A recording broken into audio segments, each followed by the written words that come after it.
Hello, everybody, and welcome to Overthink. I am very excited to introduce this YouTube series that we have on the five senses. We both have audio podcast episodes about the five senses that David and I are co hosting as our usual podcast, Overthink, which you can find on Apple, Spotify, or wherever you listen.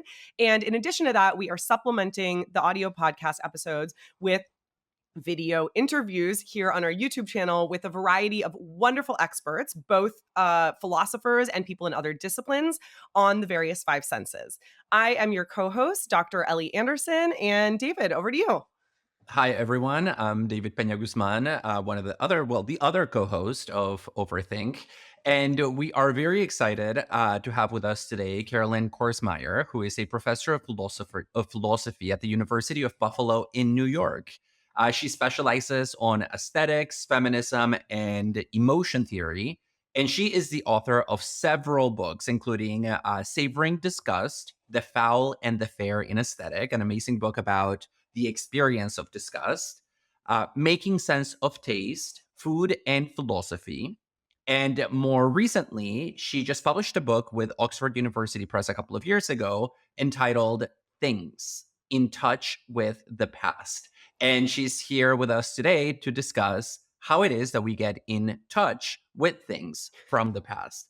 Which Carolyn, is very it's a exciting. pleasure to have Yes, you with us. welcome. Welcome. And I just want to say, too, that this is a very exciting moment in your work as well, because you really made a name for yourself as one of the pioneering philosophers working on taste. And now Taste. you have recently been moving more into the arena of touch. So we are delighted to be having you on today to talk about that aspect of your work. Yeah, and your name came up in another interview by another expert on the senses who said you really need to be talking to Carolyn, and we said we're Don't going worry, to. It's we are. already in the books.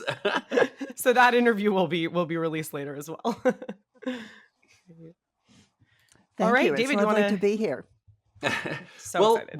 we're gonna jump into Yeah, start the us off. questions here, and so let's begin by thinking a little bit about the fact that you have worked in the past extensively on taste, as Ellie just mentioned, but more recently you've been thinking about touch, primarily in connection to history and aesthetics, and where those two intersect.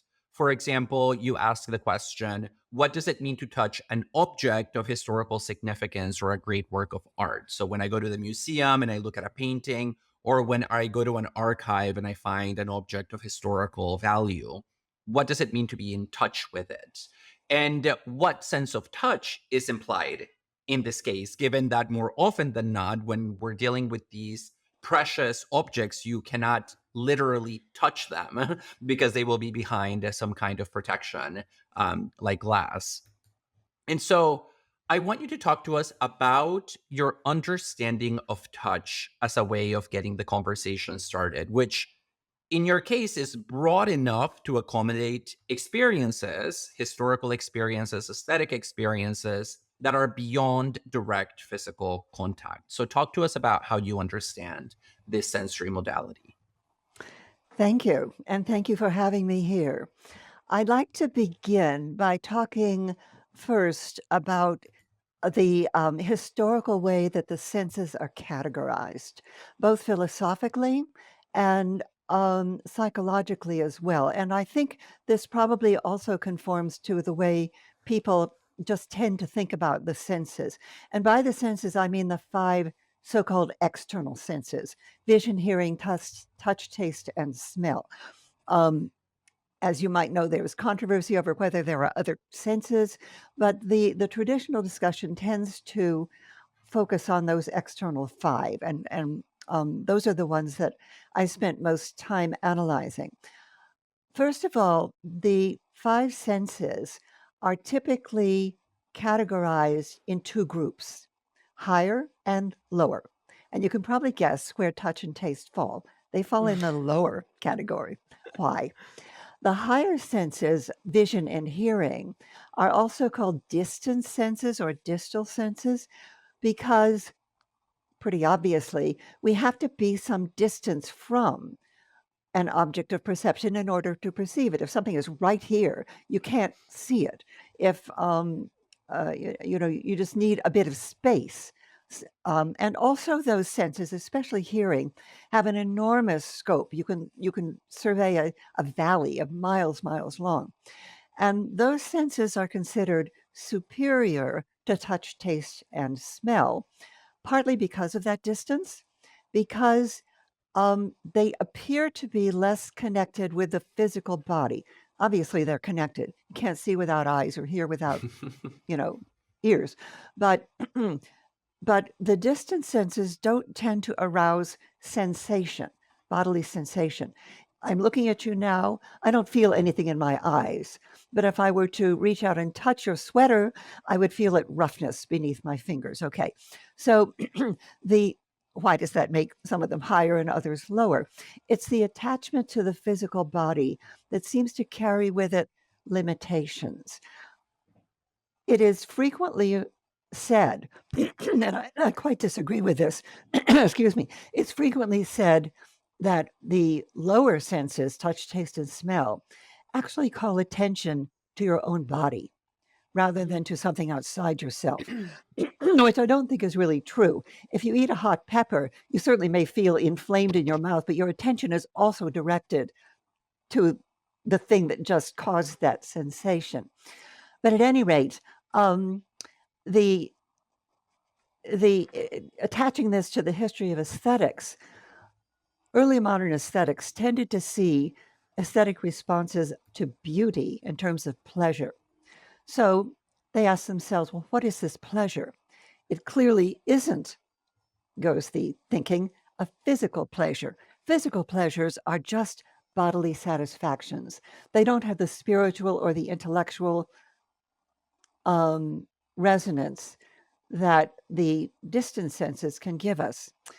Now, philosophy has changed a great deal in recent, I'd say, 2 decades, but that remains a reigning thought about the senses, that some give you access to the world and others just kind of lock you into yourself. Some are higher, some are lower. And for centuries, and still sometimes, the lower senses are not considered to have much aesthetic scope, or if they have some, it's limited. Now, I didn't challenge that for many years when I was teaching aesthetics, and a while ago, I suddenly thought, well, why is this? Is this really true? And that's when I focused on taste. If you think about the sense of taste, it has two references, or the term taste, I mean, two references. One is gustatory taste, what we have in our mouths. And taste and smell, of course, coordinate. You don't really have one without the other. But it also refers to aesthetic discernment. And for such a long time, philosophers in aesthetics would say the term taste referring to aesthetics is metaphorical. It really has nothing to do with the actual mouth. There's always been some controversy over that. I don't want to oversimplify. At any rate, when I started working on taste, I made a case for the sensations of taste and the meaning of what we eat and drink, and the communities that are formed through eating and drinking, the rituals, the ceremonies, and so forth, that they have a very strong aesthetic resonance. All right, that's taste. Now, what about touch, to get to the subject of this event? When we think about taste and flavor and eating, the quality of the sensations that we have are clearly going to be very important. For one thing, you might say, ugh, that was awful. I don't want to have it again, or let me remake that dish. There's a judgment involved. But with touch, that's not what I'm interested in. Obviously, touch has many sensations: warm, cold, prickly, scratchy, sticky. You can use your fingers to outline all sorts of things, to read with if you do Braille. But what interests me with touch and aesthetics is something that doesn't have to do with sensation. It has to do with contact, with actually just making literal touch with something, reducing the space between the object and yourself, and feeling it, just feeling that contact. Or, David, as you point out, often we really can't touch the thing we want to. Proximity. That gets a little dicey. I'll come back to that shortly. Now, why was this an interest? I started noticing how many people singled out the ability to touch something, either very, very old or quite rare or otherwise very special, maybe something that had been owned by somebody else whom they deeply admired. For example, and I collected these references from all sorts of places. So if you look at that book, you'll see that a lot of it is from the radio, where I happen to hear somebody say something, and I quickly write down the website. For example, I was listening to an interview with a diver who happened upon a treasure trove of old Spanish coins, and he talked about scooping them up in his hands and this thrill of feeling these coins that hadn't been touched by anybody else for centuries. I read in a magazine in a doctor's office, I had to rip out a page, of a hiker who was walking the Lewis and Clark Trail, and she said it made my feet tingle to be walking in the footsteps of Meriwether Lewis. And I happened to run across a wonderful excerpt from a book by Helen Macdonald called H is for Hawk. And I wanted to read you a brief section of that book because she also collected examples like that, and she did them very beautifully. I can recommend that book, by the way, H is for Hawk. It's quite wonderful. MacDonald writes, I once asked my friends if they'd ever held things that gave them a spooky sense of history. Ancient pots with 3,000-year-old prints in the clay, said one. Antique keys, another. Dancing shoes from World War II. Roman coins I found in a field. They were in England, not in America. Old bus tickets and second-hand books. Everyone agreed that what these small things did was strangely intimate. They gave them the sense, as they picked them up and turned them in their fingers, of another person, an unknown person a long time ago who had held that object in their hands. That's from the book. Now notice that the examples that she collected are by no means all so valuable. They're not works of art. Old bus tickets, I mean, probably they got thrown away, but there's that eerie feeling of contact with something in the past. So my interest in touch certainly includes rare and important things. Those are the things that you often can't touch because they're behind glass, but you can get close. But it also includes very familiar items. And notice that people talk about thrill, shiver, tingle. I interpret that thrill, shiver, tingle, that experience in aesthetic terms. Why aesthetic? Full disclosure, one reason I didn't feel like inventing a new term, but it does seem to me, well, to be honest, because the term aesthetic is very large. It's very elastic. And I'm stretching it a little to include this, but I think it fits. And again, I'm not alone. And I have one more quote to read before I finish off with this particular opening question. More than a century ago, an interesting writer named Georg Simmel wrote a book on ruins. And he has a very interesting comment about antiquities, thinking of age value, as somebody else puts it. And Simmel writes in his essay called The Ruin, no matter if we are deceived in the individual case, with this piece which we are holding in our hand, we command in spirit the entire span of time since its inception. The past, with its destinies and transformations, has been gathered into this instant of an aesthetically perceptible present. So notice he's using the term aesthetic there, the aesthetically perceptible present.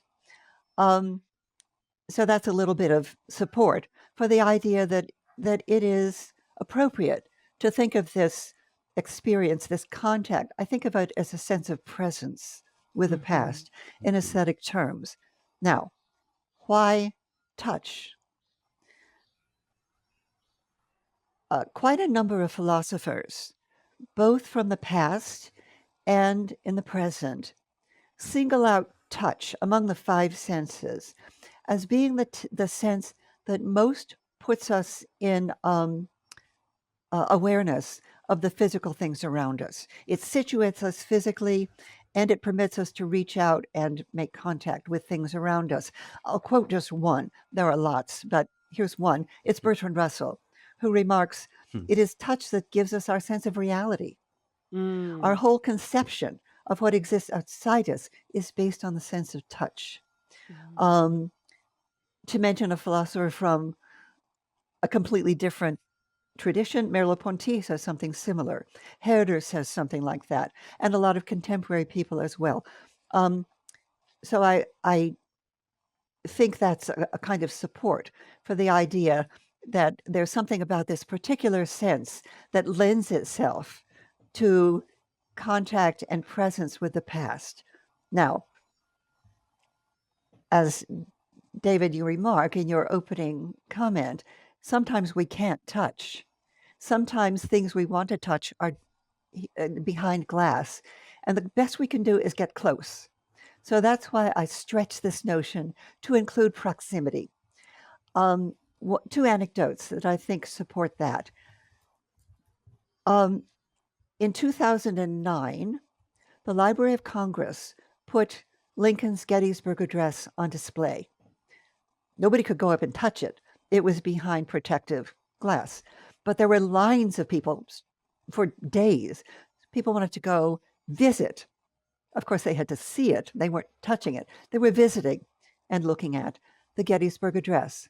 But nobody was particularly interested in looking at an indiscernible facsimile. In other words, you put the two together and which one is real? You have to be told. But that's the one people wanted to visit. And another example would be the replica caves in France that have been Yes. made of the Yep. prehistoric caves. I'm going to come I was back to that just for there a this moment. summer and we didn't want to go because they were replicas. But so anyway, Oh, how example of what we're interesting. discussing. That's really interesting. I want to come back to that with the when we get to the question of replication. But some people really like those things, and others have said, as you did, I'm not going to go. But I think getting close to something, even when you can't get to the real thing, if you can get nearby, it will deliver this sense of presence. Mm-hmm.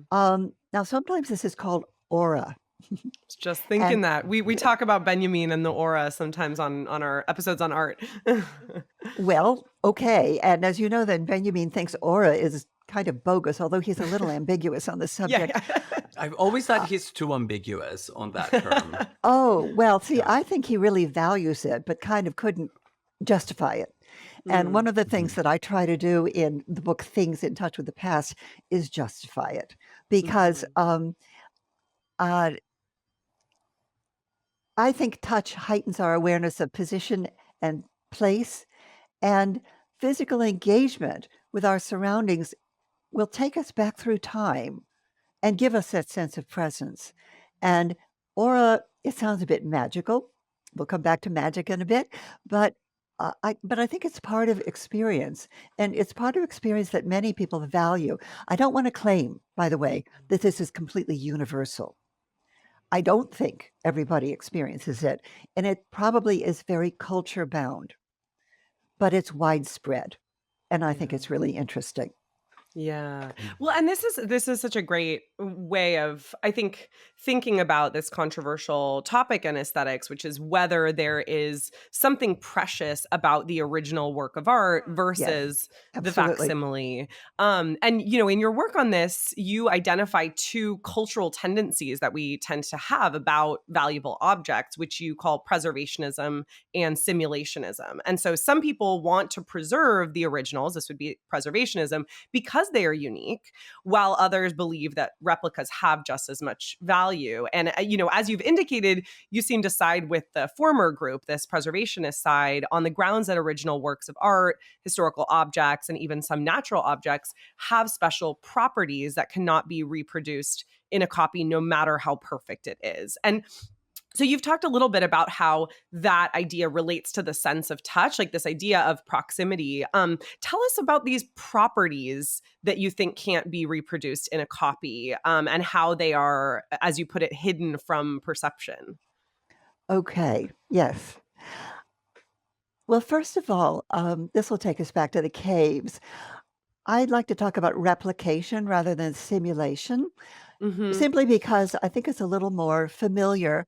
It's a little bit less theoretically loaded.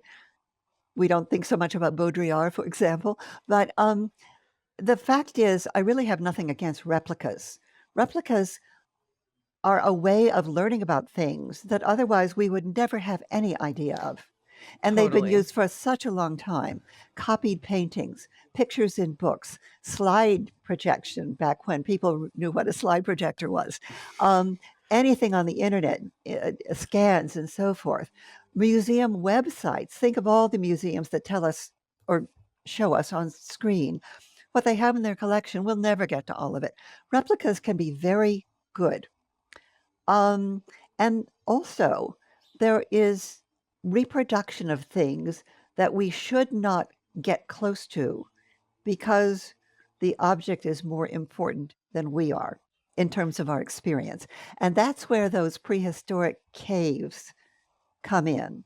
I've never been to either the reproduced, I mean, the replica portion of either Lascaux or Chauvet.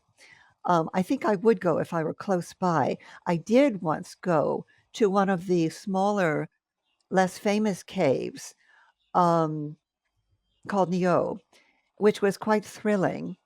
Um, but one of the things that I think is significant to notice with those replica caves is that they're close by to the real ones. They're not Hmm. in Arizona, like part of London Bridge of all things.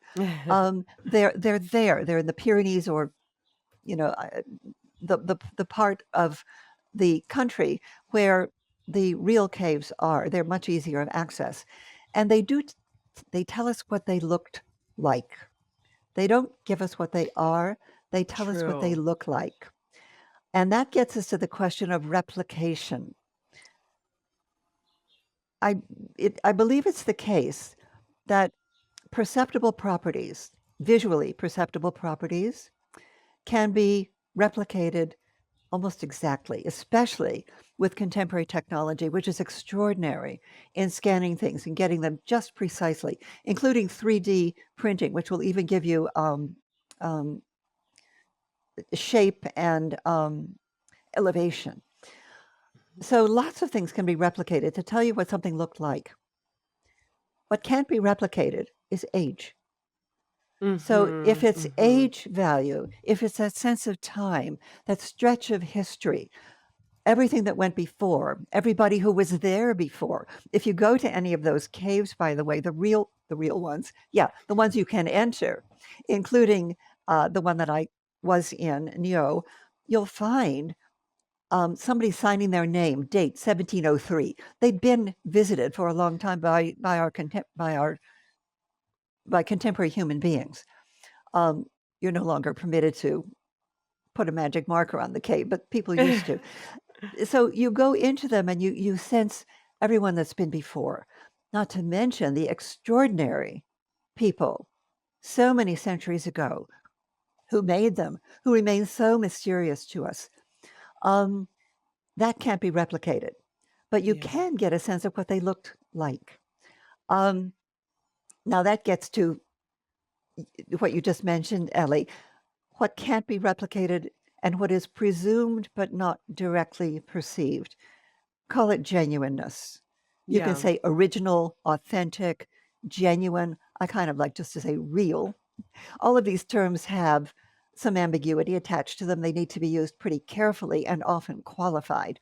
But being genuine is not itself a property that you can discern. An expert might look at something and say, oh, yes, that's the genuine one. But even an expert can be fooled because of the ability to replicate or do other things that deceive. So, for most of us, and I think also for a lot of most experts, once something is established and given good grounds to believe that it's genuine or real, whether it's ancient or rare, um, that's what is the one you're drawn to, the one that gives you that sense of presence through time, and that's the one that produces the thrill and the shiver. Yeah. Um, so there's a lot of presumptive understanding that goes into these experiences. Knowing that an artifact, let us say, is a genuine Etruscan tomb or prehistoric cave, or to take a natural object, a genuine meteorite that came from zillions of miles away. That is what leads you to marvel at its presence and endurance over time. A replica only permits us to marvel at what it looked like, which is good, Yeah. but it's not the same. Now, that means, of Yeah. course, that these experiences that I'm extolling here are, we might say, cognitively loaded. In other words, you need to believe or to take that your understanding of the identity of what you've got before you is correct. And Mhm. of course, you can be wrong. You can make aesthetic mistakes in the same way that you can make epistemic mistakes and moral mistakes and all sorts of mistakes. And this is an example of a mistake. If you really admire something and it turns out what you admired was a replica, you still might admire the original because if that's what it looked like, that's really super, but your assessment changes. And if your belief is proven false, if you were misled, or if something was misattributed, then that thrill, that shiver, is likely to go away. Now, a critic is going to say, well, then it was all in your imagination, right? But it's not in your imagination that something is 2,000 years old or made by the hand of Leonardo da Vinci or John Lennon's guitar, whatever. That's not in your imagination. That's a fact. And it affects your perception. If you're familiar with the term cognitive penetration, I would buy into that here. Um, it's a controversial notion in theories of perception. Do your beliefs affect what you perceive? I think they often do, especially in cases like that. And I would end this part of the question with another quote. This one, my ally, is Kant, Immanuel Kant. In the Critique of Judgment, Kant observes that people will appreciate the song of a nightingale on the beautiful summer evening by the light of the moon, but will withdraw that appreciation on discovering that a boy with a reed whistle has been imitating the bird song. As soon as one realizes it was all deception, no one will long endure listening to this song that before he had considered so charming. Oh, it is so funny, Carolyn. I remember that so vividly from reading the Critique of Judgment in graduate school, and thinking that that was just like such a great description of why we find artificial objects, sort of dissatisfying in a way. But I think your account is so fascinating and really provides great reasons for helping us recognize why we're dissatisfied when we discover that something was artificial. I just spoke to a friend the other day who got back from her honeymoon in Berlin and was taking all of these photos and, touching the walls of these beautiful buildings that she presumed were very old, only to find out that they were all replicas post World War II. Right, right. And I myself have had kind of experiences of this as well, which we could talk all day about this.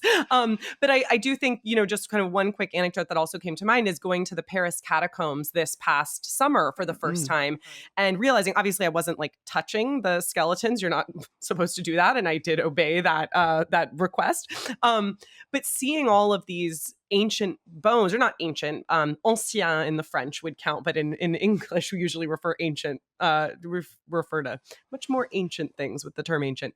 In any case, what I recognized when I was at the catacombs was not only was I seeing the bones of the people who, were there, but I was also sort of haunted by the other people who had visited the catacombs and seen these very bones. And so I think, David, we've Yeah. got just time for one last question, but I know you wanted to ask Carolyn about this as well. Yeah, no, I do, because especially these cases where you discover that something that you thought was original turns out to be a replica, you almost feel as if your connection to the original thing that you imagine has been severed. And you've lost some meaningful experience by virtue of that. And so I want to ask you, Carolyn, about this in terms of what you call the transitivity of touch, because you make the argument that one of the reasons that touch is so important from a historical and an aesthetic point of view is because when we touch in this extended sense, when we're in the presence of a meaningful object, we are touching the object, but we are also by extension touching all the other people from the past who ever touched this particular object, right? So when I walk in the trail that somebody else walked, I feel as if I'm touching the same ground. And this means that touch has the power to create something akin to a trans-historical community of touchers or of tactile beings. And you point out in your book that this sounds like magical thinking, right? Because we're not literally touching them, not really in any kind of sense. It seems counterintuitive. But you defend the claim that there is a kind of transitivity to touch. And at some point you say, this is a really tricky argument, but I'm going to go for it. And so I want you to talk to us a little bit about why we should accept that claim that touch is historically transitive. And if you think that this transitivity is more pronounced in the case of touch than in the other senses. So, would there also be a transitivity to hearing and to seeing? When I see a painting, do I feel like I'm also seeing all the people who ever saw it? But it seems like for you, touch might be privileged in some way. Good question. Let me take the last part first. One of the things I'm actually quite interested in is whether we can recreate tastes from the past by looking at very old recipes and trying to make them up again. Yeah. And I think we kind of can and kind of can't. But one thing about taste, the sense of taste, is if you replicate an old meal, whether it's through archaeological reconstruction of what was in it or what have you, you have to make it again. The old food is rotten. But if you have an ancient artifact, both touch and vision will get you very close to the very same thing. Leaving aside the fact it may be partial, it may have been repaired, it may be restored. Okay, complexities aside, both vision and hearing can give you that sense of presence. They draw you in to the real thing in a way that I think hearing and taste and smell kind of do, but not quite as it's not quite as grounded in the original thing. Now, about transitivity, it does sound kind of crazy. The idea that that it's the law of contagion. If something touches something else, something of its essence gets passed on. In fact, I believe that the term magical thinking was probably coined in the 19th century to try to explain primitive mentalities. Okay, the king's touch to cure leprosy or what have you. Contemporary psychologists have found that it may be a little bit irrational, but it's not primitive because we all share it. We often share it with rather obvious cases, something disgusting that's touching something else. Even if it's cleansed, you might not want to touch it yourself. Example that's frequently used is Hitler's overcoat. Would you put on Hitler's overcoat? Maybe you don't want to touch it, but Ellie said no very quickly. Definitely not. That's right. That's right. There was that Elvis's underpants that recently got auctioned for like a huge amount of money. Okay, you see, that's a yes for me, as opposed to the overcoat. You don't Google image of David. I think you'd change your mind. You know what that reminds me of, that I has to be admitted here, is this being drawn to artifacts from the past. It's got some really crazy examples. Napoleon's teeth, a tooth of Yes. Napoleon was auctioned off a few years ago, Yeah. thousands of dollars. I can't remember what. So Whoa. it's got some edges that I think are a little nuts. But um, let's go back to the middle. Um, First of all, I think we need to acknowledge that this phenomenon exists. And it may be a little non-rational. I don't think that makes it crazy. It just makes it a part of our sensibility that maybe doesn't fold completely into clear reasoning. But there are some ordinary observations that we can make, some very familiar ones that I think fit with it. First of all, the sense of touch actually is the only sense that will leave behind its own trace. Think of footprints. A footprint leaves behind the mark of the person who touched the Hmm. sand or the mud. And if fossilization occurs, it can last for millions of years, like a dinosaur footprint. A cushion that's sat on leaves the imprint. No other sense does that.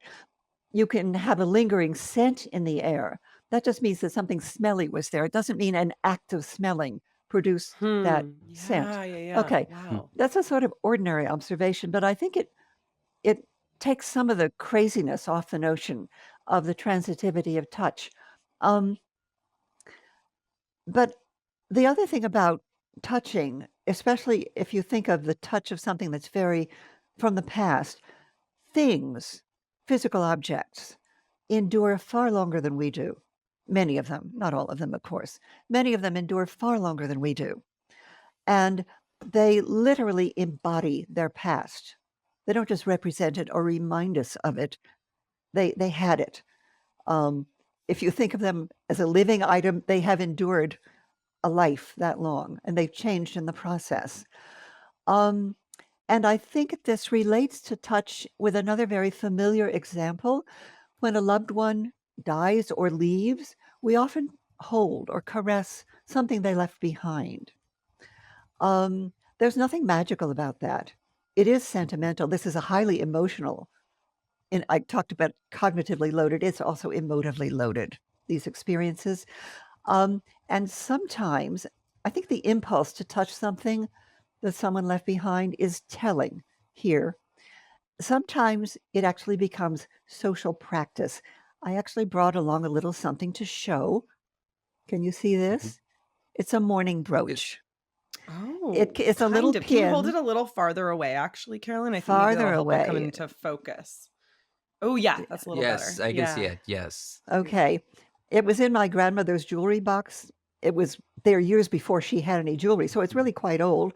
It's not valuable. It contains a little mat of woven hair. Mourning brooches were very common to take the hair of a deceased loved one, turn it into jewelry, and wear it.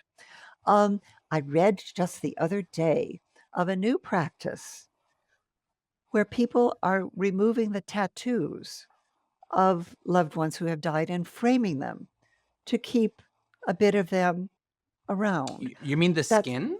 yes, yes. Well, it Okay. sounds a little grisly, It's but I it know. sounds. I'm I was trying not gonna to be add. judgmental of it, but that's why I'm like, but it seems gross to I me. was gonna say, like I also have my own memento. My grandmother passed away, and I carry her handkerchief in my backpack okay, yeah, wherever I exactly, go. Which exactly. But matches your then sweater this perfectly. tattoo comment took it in a different direction. Well, But it is yes, sentimental for those people, of course. it's very well, Yeah. yes, exactly, and it's actually, I mean, I also found it a little creepy, but that might be because it's so new. I mean, it's a new Yeah. technique that I guess morticians are using. It really is only one step removed from clipping off the hair, clipping off the Yeah. Yeah. skin. Okay. Um, Yeah. my point is that Mhm. there are all sorts of things that we do.